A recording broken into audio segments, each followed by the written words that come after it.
Hello दोस्तों, स्वागत है आपका हमारे YouTube channel Patwal job update में। आज हम बात करेंगे उत्तराखंड प्राथमिक शिक्षक भर्ती के बारे में।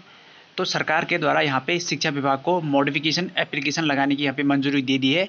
28 अप्रैल को जो NIOS के संबंध में जो हाईकोर्ट का बयान आया था कि उनको प्राथमिक शिक्षक भर्ती में यहाँ पे मौका दिया जाना चाहिए, तो उसी के संबंध में यहाँ पे शिक्षा विभाग के द्वारा हाईकोर्ट में पुनर्याचिका दायर करने के लिए सरकार से मॉडिफिकेशन एप्लीकेशन लगाने की मंजूरी मांगी गई थी। तो सरकार के द्वारा यहाँ पे मंजूरी मिल चुकी है और जल्द ही यहाँ पे मॉडिफिकेशन एप्लीकेशन यानी कि पुनर्विचार याचिका पर जल्द ही हाईकोर्ट फैसला कर सकता है।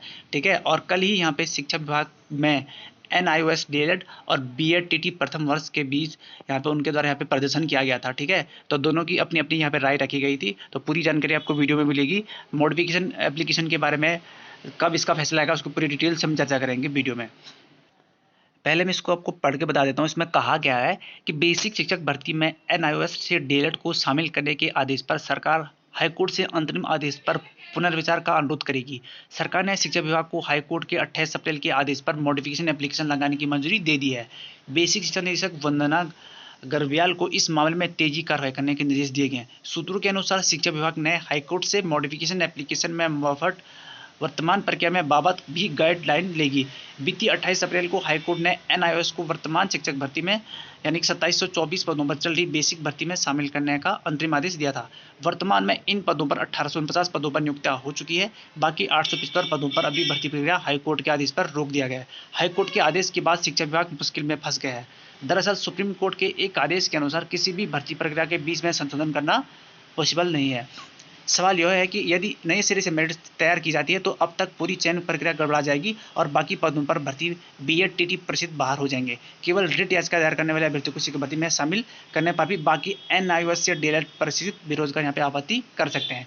तो जो NIOS DLED परिषद हैं, क्योंकि 281 आपके याचिका करते थे, सरकार के द्वारा सिर्फ इन्हीं को यहाँ पे मौका देने की बात कही गई थी, लेकिन जो बाकी NIOS छात्र हैं वो भी यहाँ पे आपत्ति दर्ज कर सकते हैं। इसी के संबंध में सरकार के द्वारा कहा गया है कि NIOS को वर्तमान शिक्षा भर्ती में मौका नहीं मिल सकता, इसीलिए उनके द्वारा यहाँ पे पुनर्याचिका दायर की गई है। साथ ही यहाँ पे कहा गया है, कोर्ट के द्वारा भी कहा गया है कि आदि भर्ती प्रक्रिया संपन्न हो चुकी है और यहाँ पे आदि प्रक्रिया संपन्न होने के बाद नियमावली में परिवर्तन नहीं किया जा सकता। ठीक है, तो इसी के संबंध में यहाँ पे मॉडिफिकेशन एप्लीकेशन शासन के द्वारा मिल गई है। जल्द ही जो मॉडिफिकेशन एप्लीकेशन उसकी सुनवाई जल्दी हो जाती है, क्योंकि इसकी सुनवाई पहले ही हो चुकी है और यहाँ पे 13 जून को यहाँ पे NIOS का फैसला भी होना है। उससे पहले यहाँ पे मॉडिफिकेशन एप्लीकेशन का यहाँ पे जो 28 अप्रैल को वो आपकी सुनवाई हुई थी उसके समक्ष यहाँ पे फैसला आ सकता है। तो देखते हैं वो फैसला DLED के समक्ष जाता है या BEd के समक्ष जाता है। जैसे भी फैसला आएगा आपको चैनल के माध्यम से बता दिया जाएगा। तो साथ ही यहाँ पे हाईकोर्ट के द्वारा भी कहा गया है कि सुप्रीम कोर्ट के जो यहाँ पे सुप्रीम कोर्ट है, जो न्यायालय के द्वारा सुप्रीम कोर्ट के द्वारा कहा गया है कि किसी भर्ती प्रक्रिया के बीच में संशोधन करना नहीं किया जाता, मतलब भर्ती की बीच में संशोधन नहीं किया जा सकता है। तो जैसे हाई कोर्ट पे यही कह रहा है सुप्रीम कोर्ट। तो देखते हैं इस पे जो 13 जून को होने वाली सुनवाई, साथ ही जो मॉडिफिकेशन एप्लीकेशन लगाई गई है उसके संबंध में जो भी फैसला आता है उस पर क्या सरकार और क्या जो पे हाई कोर्ट क्या डिसीजन लेता है। ठीक है, तो अगर यहाँ पे जो याचिका करते हैं 281, अगर उनको मौका मिलता है तो बाकी NIOS वाले छात्र भी यहाँ पे आपत्ति दर्ज कर सकते हैं।